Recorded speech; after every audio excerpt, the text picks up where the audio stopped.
Well, hello everyone. Welcome to today's webinar. This is Mike Steckline, partner with the Institute for Enterprise Excellence. Today's presentation is a guest presenter, someone that I met by the phone a couple weeks ago, introduced through a colleague, and found his subject matter to be very interesting. He agreed to put together a webinar for us. A lot of the webinars as of late have been centered around coping with the pandemic situation, and I'm sure a lot of that's going to tie in today's presentation as well.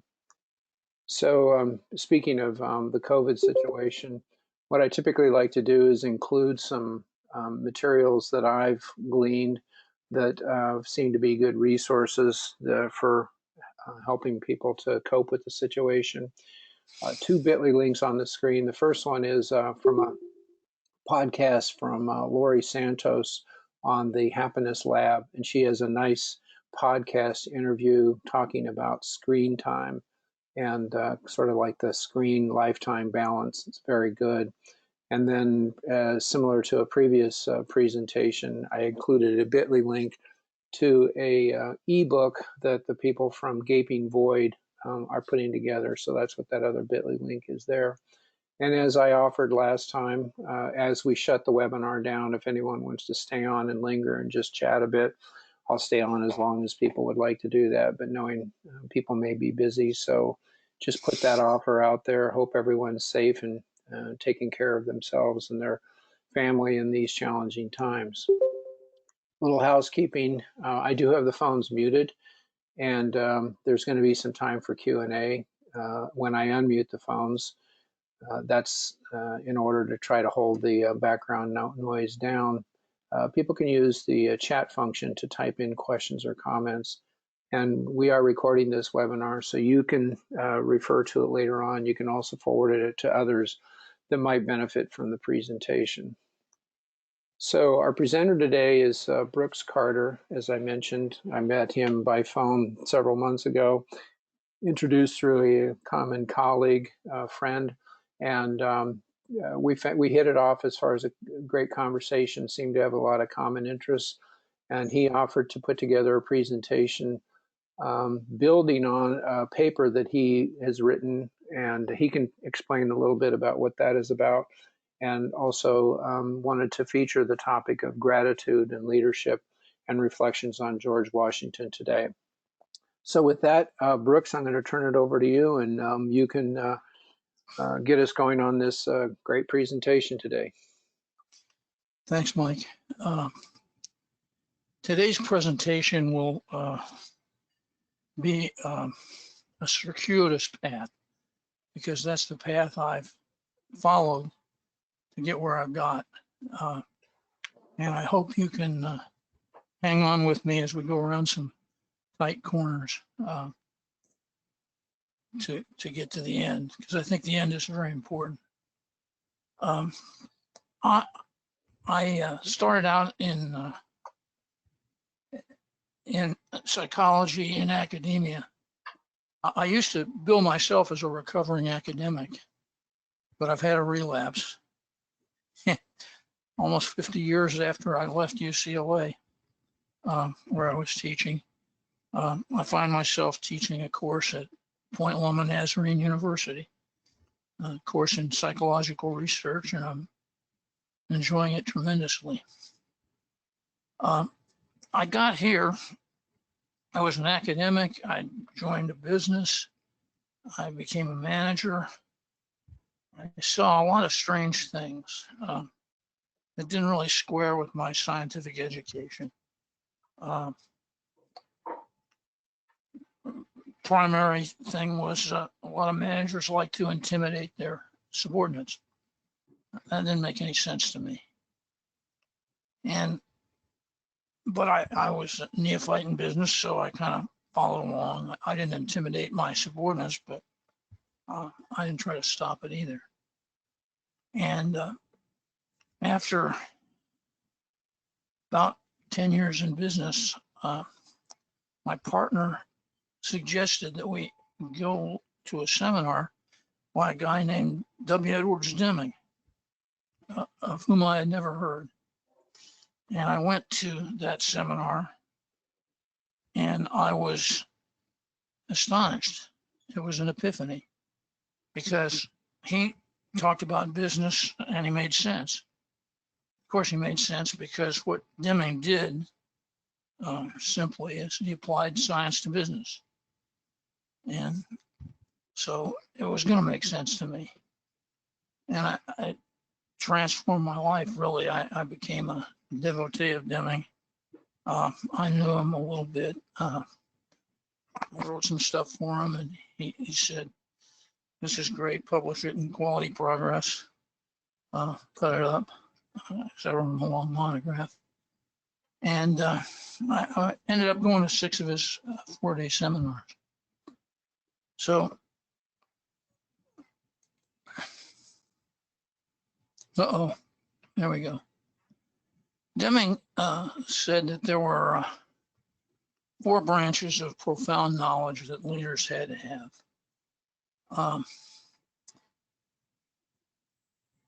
You didn't have to be, as a leader, you didn't have to be an expert, but you had to understand it sufficiently to get expert advice and not run afoul of the rules. So the first thing was the laws of variation, statistics. And most people viewed, certainly when I got there, were viewing the main aspect of Deming's work to be statistical process control. And nothing could be farther from the truth. It was not the main aspect of what he did, but the laws of variation were very important. And he talked quite a bit about the laws of variation in his 4-day seminars. Second was the theory of systems. An organization is a system. You have to understand the theory of systems to enable the organization to function properly.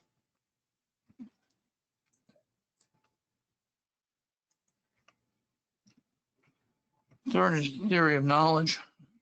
Most people avoid that. It's useful because if you don't have some information there, you don't really know how to determine what's true and what's not. But the most important one, in my opinion, was psychology, which would be a surprise to most people. But Deming had gotten very interested in psychology in his last years, realizing, I think, that without psychology, you couldn't transform an organization. And a funny thing happened at the seminar I was at. He heard there were a number of psychology PhDs in the room, and he, at one of the breaks, he asked us to come up and talk to him. And he said, what do you think of what I'm doing? And he listened. And after that, he instituted an evening session in his 4-day seminars on psychology. And he would sit in the audience. He would have the session chaired by a psychologist, usually Ed Baker, who was director of quality at Ford. And he would learn about psychology. So I carried on as a psychologist and worked in the quality field for many years.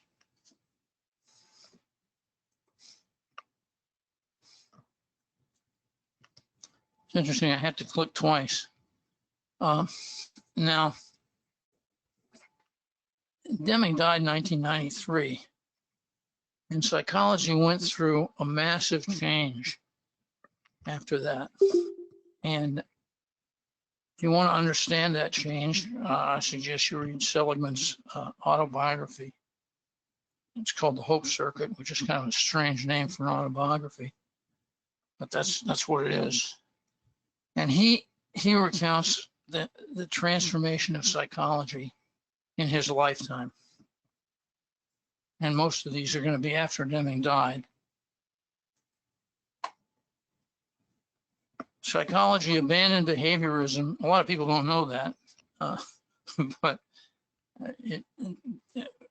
progressive psychology certainly abandoned behaviorism to embrace cognition and consciousness. And that, I date that at 2002. That's when Daniel Kahneman won a Nobel Prize for his work in psychology. The prize was in economics, but the work was clearly psychology.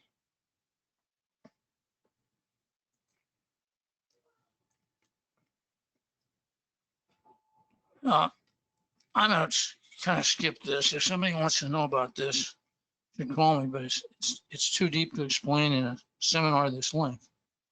But the conclusion is we're not a tabula rasa. We're made to learn certain things and not to learn others. And there's pretty clear data on it.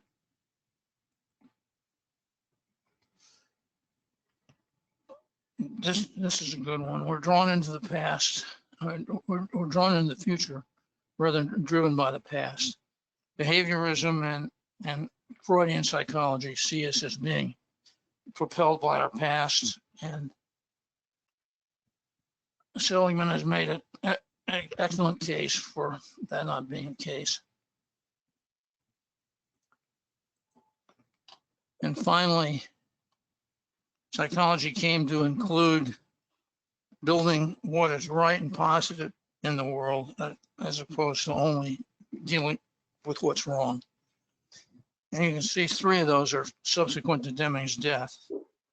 And the last one has given psychology tremendous power, a power that it didn't have until that change was made.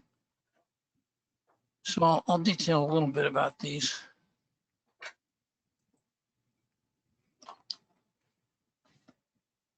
Cognition consciousness.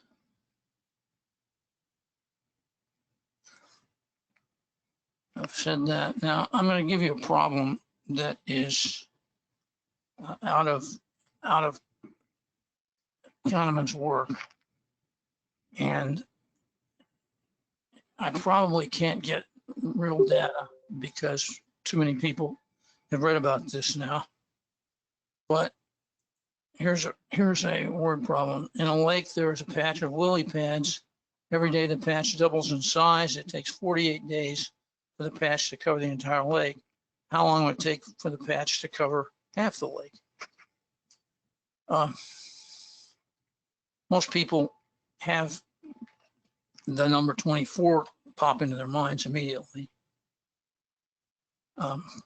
It's not right. It's 47 days because if it doubles every day, then it'd have to be half covered on the day before 48. People now answer this correctly, but originally when these were posed, MIT students failed the problem almost 50% of the time. And what Kahneman derived from experiments like this is that we have 2 systems in our brain. System 1 is quick. It's not conscious. It's not always correct. It's not always rational. And it makes most of our decisions, though we're not aware of that, and most people would deny it. System 1 is what cranks out 24 days, and a lot of people go with it. System 2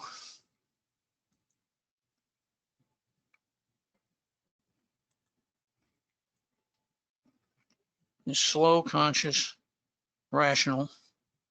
It can override system 1, but it usually doesn't. Usually we go with system 1. That's what your gut thinks.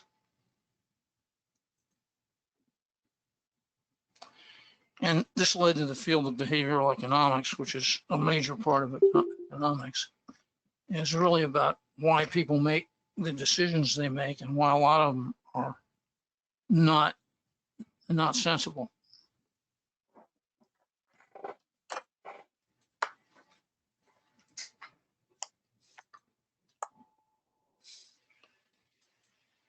I'm having trouble advancing the slides. Well, let me give you a boost here, see if... I can't advance this one. Here, I got there. About being drawn into the future, this is a funny story. Seligman was sitting on a panel with the Dalai Lama in Australia one day, and he said the session got kind of boring, so he turned to the Dalai Lama and announced that he didn't agree with living in the now. He said, we don't live in the now, or we'd be unprepared for what is about to happen.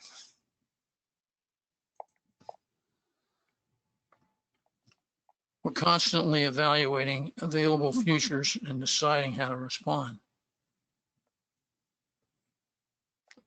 That certainly accounts for my mental life.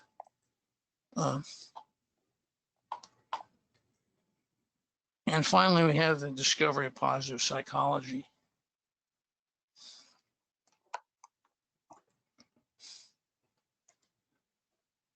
Seligman's story about how he discovered positive psychology, he didn't invent it. There was other research. He really put it together as a force. He organized it, and he did a lot of the research. But Newton apparently discovered or developed the calculus and the laws of motion when he was sitting under a tree at night looking at the moon, and an apple fell down and hit him on the head. And he wondered if the force that made the apple fall down out of the tree was the same force that held the moon up in the sky. Kind of rather more intelligent speculation than I was able to come up with. So Seligman's story is he was in his yard weeding. Seligman has beautiful property on the main line in Philadelphia. And he was weeding his roses. And his young daughter was not helping. She was dancing around, throwing weeds, and having a good time. So he scolded her and told her to knock it off.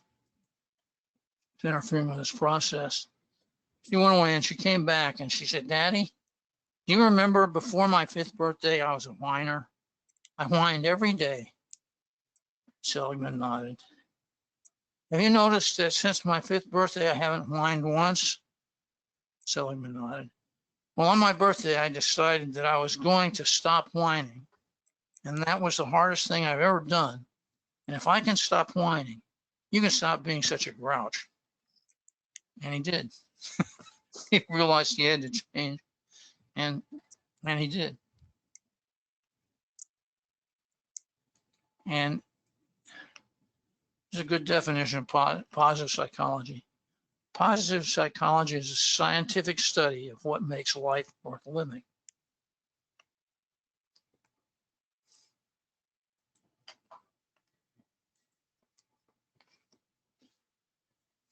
By chance, I discovered the power of positive psychology. This was not a planned effort. I was at a meeting at a conference in San Diego where I presented a couple of papers. It was a pretty high-level conference, so there were real executives around. And a German executive came up to me and started a conversation because he was interested in my talks. And late in the conversation, he pulled out a document that was, he said, a letter that George Washington had sent to the captains at Valley Forge during the Revolutionary War. Valley Forge was pretty tough sledding in the winter. And this is the letter that Washington arranged. A captain cannot be too careful of the company the state has committed to his charge. He must pay the greatest attention to the health of his men, their discipline, arms, accoutrements, ammunition, clothes, and necessaries. His first object should be to gain the love of his men by treating them with every possible kindness and humanity, inquiring into their complaints, and when well-founded, seeing them redressed. He should know every man of his company by name and character. He should often visit those who are sick, speak tenderly to them, see that the public provision, whether of medicine or diet, is duly administered, and procure them besides such comforts and conveniences as are in his power. The attachment that arises from this kind of attention to the sick and wounded is almost inconceivable. It will moreover be the means of preserving the lives of many valuable men. So that fit my prejudice. I said, I've always felt that treating subordinates well was important. And here was a leader who was really greater than I knew at the time, but was a great leader who was firmly in that camp.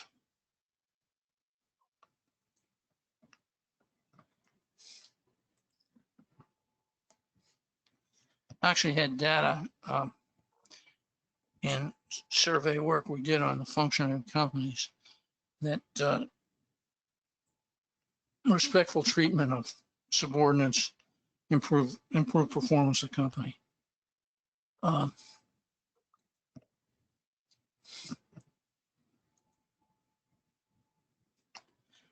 So I had an example from a great leader that fit my prejudice, and I wrote a paper called A Lesson from George Washington.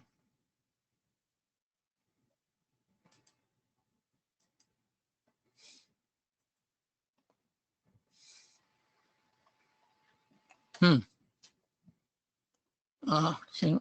I make the slides go backwards? Sure, here, I'll take you back. Where do you want to go? One more. This. You want to go here? Okay. Yeah, this is good. I was very surprised at the use of the word love. In fact, that was the key puzzlement, because you could try to love your men, but probably some of them aren't lovable, but they may be very good men. But can you love them? Can you order your managers to love their subordinates? That seemed a little like a tall order. So I want to know more about George Washington. And I really like the paper I'd written. It's my favorite paper. I sent it to Marty Seligman, who's an old friend. And he said, hey, this is positive psychology. So I suddenly had become a positive psychologist with very little training. But I wanted to carry this on. So I got a better biography of Washington, called Washington, the Indispensable Man. And he was.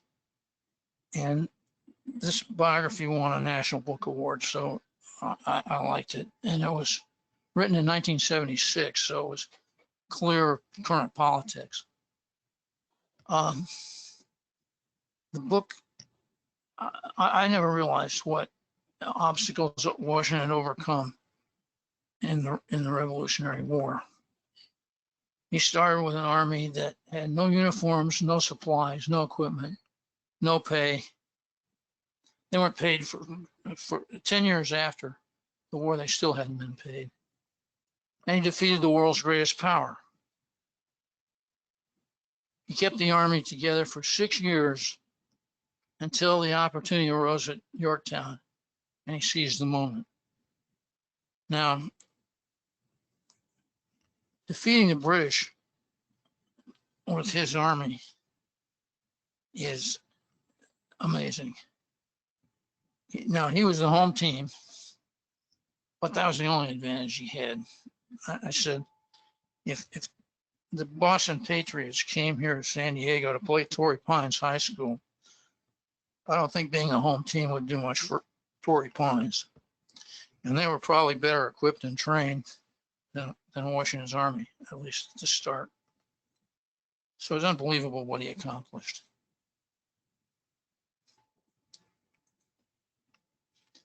And Washington's emotional bond with the men is clear and relates back to his letter, because he obviously treated his subordinates the way that he was recommending. This is Flexner's description of the last meeting that he had with his staff before they parted. And he went home to retire, not realizing he was going to be president. He approached this last parting with a sad and anxious heart. A small group of men who turned as he came in the door of Founce's Tavern saw that their general's face was working with strong emotion. He walked over to the table where a collation was laid, tried to eat but failed. He filled a glass of wine and motioned the decanters to go around. As the officers saw his hand shake and his lip tremble, the bitterness in their hearts, because they're not too happy that they hadn't been paid. Bitterness in their hearts was drowned by love. The men who had fought so hard with Washington and suffered so deeply found tears in their eyes. With tears streaming down his own face, Washington embraced each separately. And then the height of emotion, I think I can't see the last line on my screen. It says the height of emotion having become unbearable, walked out of the room. Yeah, I would have got it. So the emotional attachment and the love is very clear.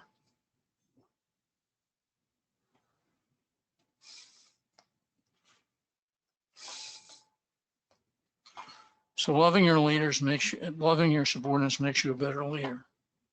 But like I said, something was missing. You can't just instruct leaders to love their subordinates. And the answer came from my research into the power of positive psychology. Because having pronounced me a positive psychologist, I need to learn something about the discipline.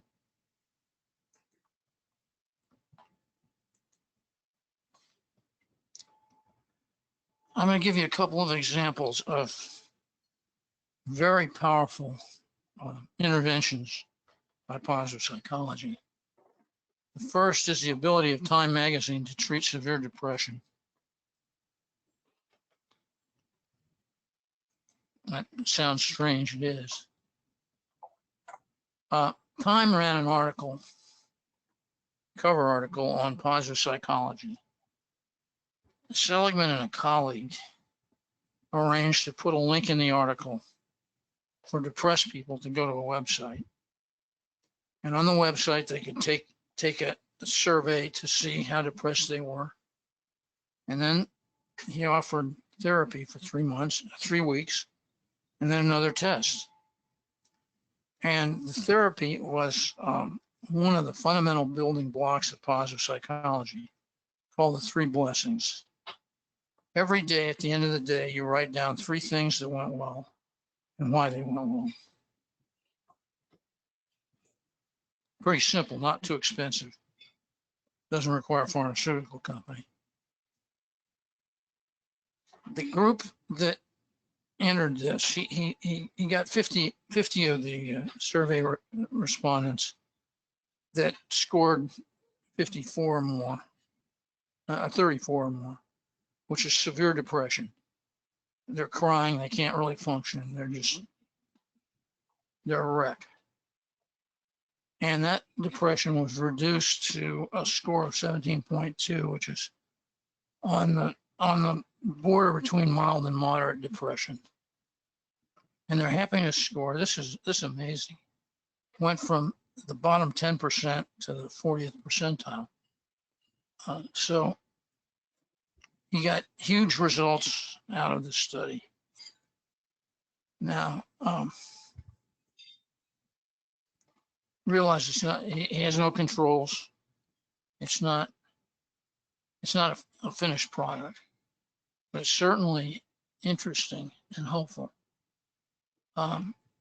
He compared this with a colleague who did cognitive therapy and medication, and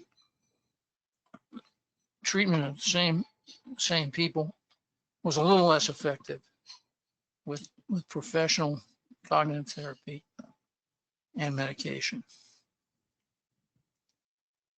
Unfortunately, Seligman was never able to get a grant to prove that this worked. His view, which he states, is that the pharmaceutical companies are strongly against it because there's no profit, and you can't make a profit, or you can't make substantial profit running a website to treat depression the way Seligman did it. And medication is very profitable and easy. But this is an astonishing result to me, and it was to Seligman, using the three blessings.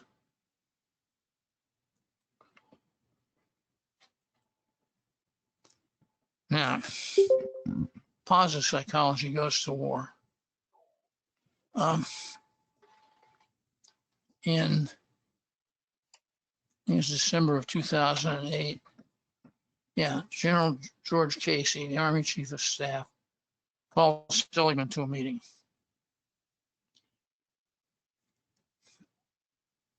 I wonder if he was scared.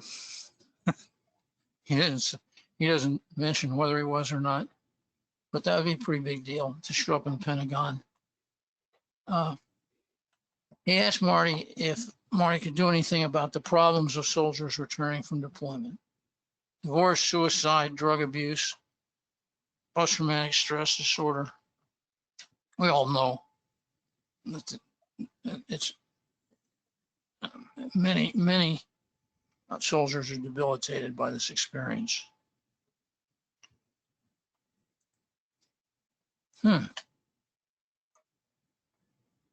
How did that happen? You need help going forward? Well, I don't have the slides. Can you see what it says there?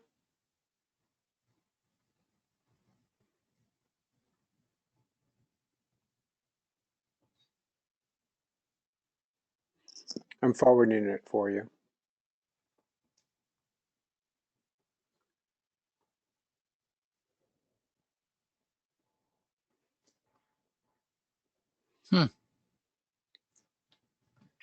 It's got, he asked Seligman, Seligman offered resilience training might help and suggested a pilot. Yeah, I don't have the slides up. They're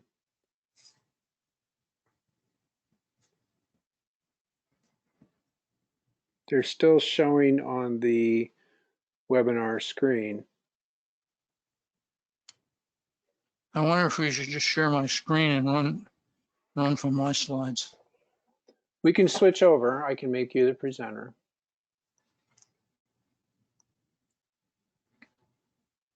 I'm making you the presenter, so there's going to be a brief switch over here, but then it's going to switch over for your slides.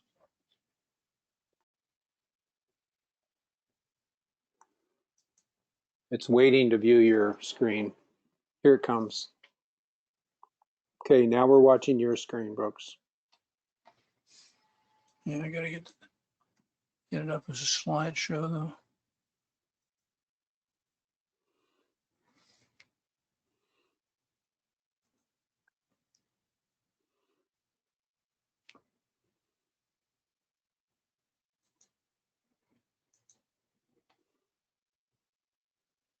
That should do it right there.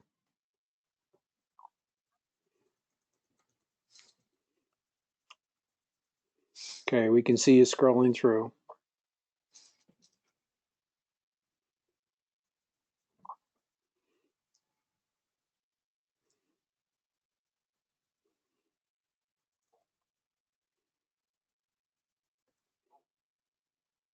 Okay, we're there. Mm-hmm. So I asked if Seligman could do anything about these problems. And Seligman suggested that resilience training, which is something they had developed to make people resistant to trauma, might help, and suggested they do a pilot study. And Casey said, look, we're in a war. We don't have time for a pilot study. He said, I've got the world's best trainers as my sergeants. And I want you to train my sergeants, and they can train the troops. They can give resilience training to the troops. They ended up giving University of Pennsylvania, which was the only place that could do this, a $30 million no-bid contract to train sergeants. And by the time Seligman's book was written in 2018, they had trained 40,000 sergeants. Troops who received training from them had reduction in every adverse condition, including a 50% decrease in drug abuse. Now that's psychology helped out in World War II. Skinner trained pigeons to guide missiles, but it turned out not to work in the field. But it's something that's silly. And now psychology is making a major contribution. And the three blessings is a very powerful tool. It's part of resilience training also. It shows up in a lot of places. It builds gratitude. And gratitude is both a state and a trait. You can feel grateful, or you can be a grateful person. And this is where the insight came in. Reading a paper by Emmons and McCullough. Emmons is one of the foremost researchers in positive psychology. And they say gratitude is a form of love. Gratitude is basically love, not distinguishable. And I realized that my positive feelings for students and subordinates is gratitude. I would have said I loved them, but more accurately, I was grateful to them.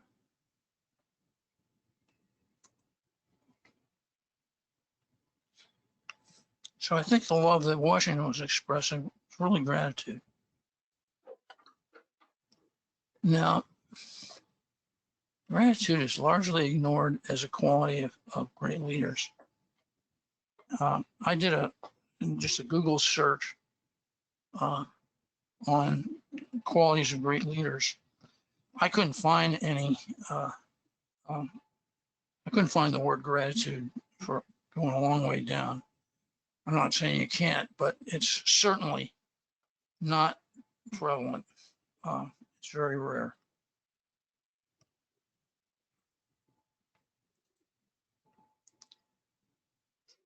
Now, I thought back to my earlier work. I published a paper in Quality Progress. That's the Journal of the American Society for Quality. 1992 on employee recognition. And that, interestingly enough, that's, of all the papers I've written, it's certainly not the most important. It's the most read. Several thousand people have read that paper in the last few years. And what I describe is really gratitude, because I say employee recognition to be effective has to be very personal. And it really has to be an expression of gratitude, although I didn't use the word. That's clearly what I'm describing. I found one study, and it's a very good study, that looked at the relationship between gratitude and effective leadership.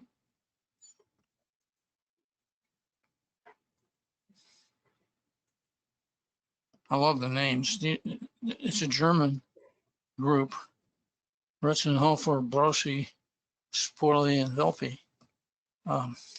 You wouldn't mistake this for a group at an American university. The first study they did, they wrote scenarios describing the behavior of leaders. And they did grateful leaders and proud leaders. And grateful leaders were judged to be more trustworthy and having higher integrity. And prideful leaders, and they were surprised, but prideful leaders were judged to be more competent. Interesting. The second, and I like the second study better, they did surveys where people described the characteristics of their own leaders. And gratitude was the most powerful variable. Gratitude correlated with every other positive attribute of leaders. And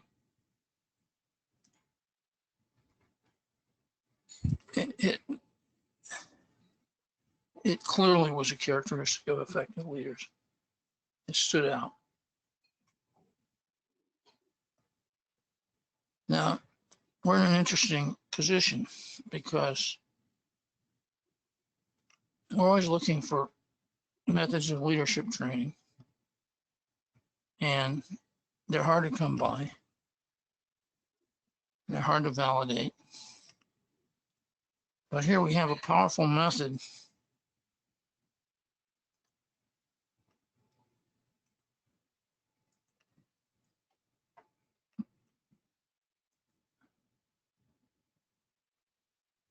for changing leadership. You can't buy loyalty with money. You can't buy intrinsic motivation. That kind of a joke. And would you give your all for an ungrateful leader? I don't think so. I wouldn't. But we have the three blessings, and they clearly are an effective way to build gratitude. That's what they build. Can that training make you a better leader? Well, I think it's worth a try. I have no lab to do it, but I hope somebody does it. So with that, and enough advancing of slides. Ready for some Q&A? Yep. Okay. Thanks, Brooks. What I'm going to do is unmute the phone so anyone on the webinar has their phone unmuted if they would like to ask any questions, make any comments.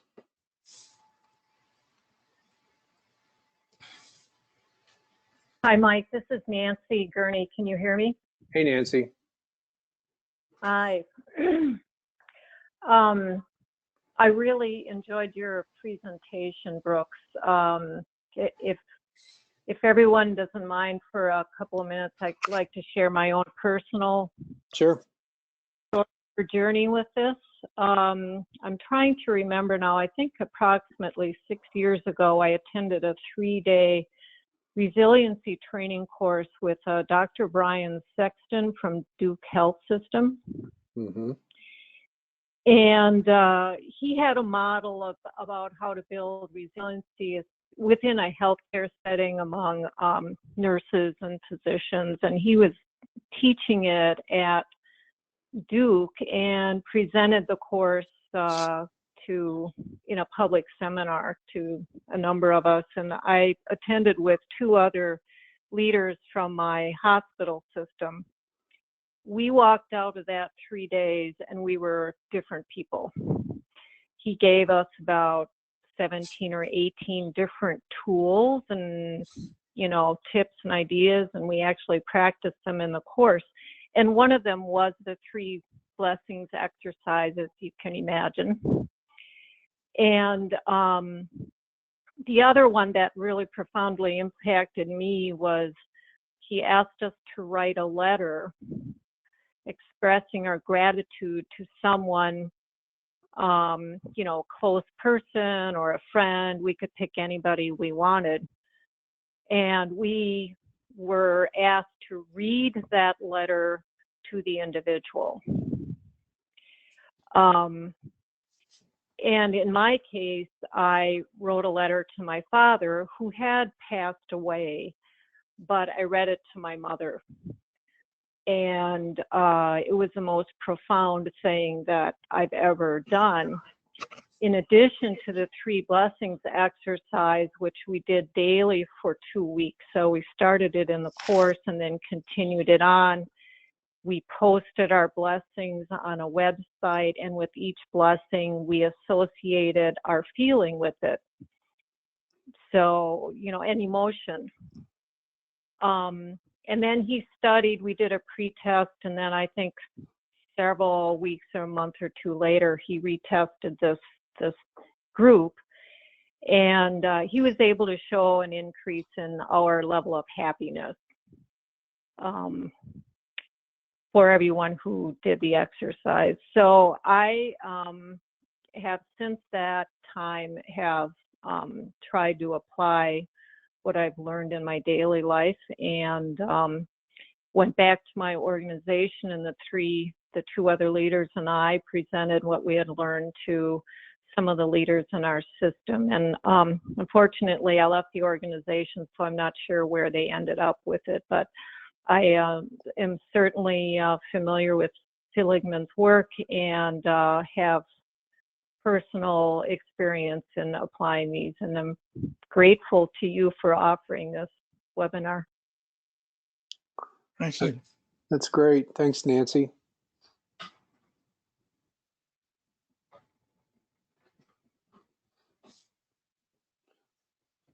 Brooks, if you've got recommendations, so we'll be sending this off to people that only have the recording to learn from it, but also there's folks that are dialed in right now.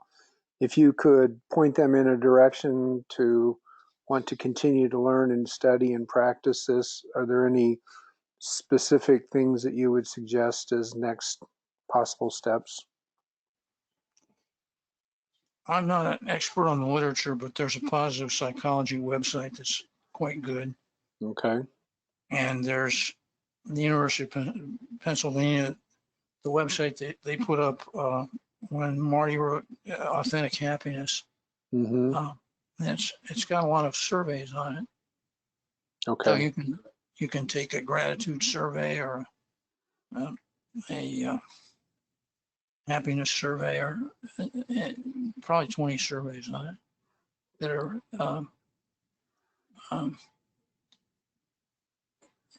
validated and have, I'm losing a word here, but have clear numbers for how you're doing. Okay. Those are a couple of things. That sounds like great recommendations. Thanks for that. Anyone else have any comments or questions for Brooks?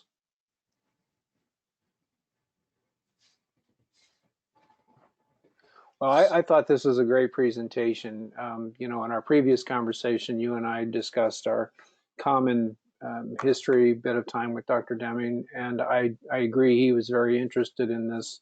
He was interested in cognitive neuroscience. He was interested in all those bodies of knowledge, and so I think that are some great resources to go to. I see that Maria has put a link on the comment section here that I can include into the recording email that has Authentic Happiness. It's the University of Pennsylvania web link. So Maria, thanks for that. That's great. Okay. Well, again, Brooks, thanks for taking the time to put this together. Thanks for taking the time to present today. Really appreciate it. What's going to happen next is the recording for this webinar. If you go to our website, you can find where the webinars are listed. You can see the previous presentations there. You can find the recording there. Anyone that participates and that is on the distribution list will get a link to the recording, so you can benefit from that directly and also share with others that you think would benefit. What's happening? Is there a comment? No. Okay, thanks. Thank you. What happens next in May? I'm doing a webinar continuing the conversation around the coping with COVID-19 and connecting it to complexity. And this particular webinar on May the 15th is going to be kind of an experiment to prepare for something that I'm going to try for a local performance excellence network. So I'll be sending out the details to that webinar, but it's going to be Friday, May the 15th at 12 noon Central Time. And yeah, there's that COVID virus that we're trying to cope with. It's what the topic is going to be. There was a webinar that Jason Schulist had scheduled to give to us in April. That's going to be postponed to a later date. I got a couple topics in the work, including some deep dives into complexity. And based upon today's webinar, I suppose there's going to be some more interest and curiosity around the topics that Brooks brought up. So I wouldn't be a bit surprised with that. We do have a podcast that my business partner, Max Brown, has put together. If you go to our website and you go to the podcast list, Max calls it Purpose and Principles, and he's got a number of interviews with some great leaders on their reflections on principles of enterprise excellence and purpose. And as always, if anyone has any ideas that they would like to have for a webinar, or if you would like to be a presenter for a webinar and anything that you're working on, please contact me. There's my email address, and we can have that conversation. So thanks again, Brooks, for putting this together. Thanks everyone for participating today. I hope everyone is able to stay safe, and hope to see you and hear from you in the near future. As I said before, anyone that wants to hang around and just chat a bit, I will stop the recording, but I'll be on the line if anyone wants to have any conversation just to connect. So thanks again for everyone's time. Mike, do you want to put up a link to this New Zealand Prime Minister? Yeah, I'll add that to the webinar on the, that was the Atlantic article. Yes. Okay, I'll put that into the announcement for the webinar recording. Good suggestion, Brooks. Thanks. Okay. Thanks, everyone. I'll stay around if anyone wants to chat. Otherwise, everyone can sign off and I'll close it down. Thanks again. I think I'm going to sign off. Okay. Thank you. Thanks, Brooks.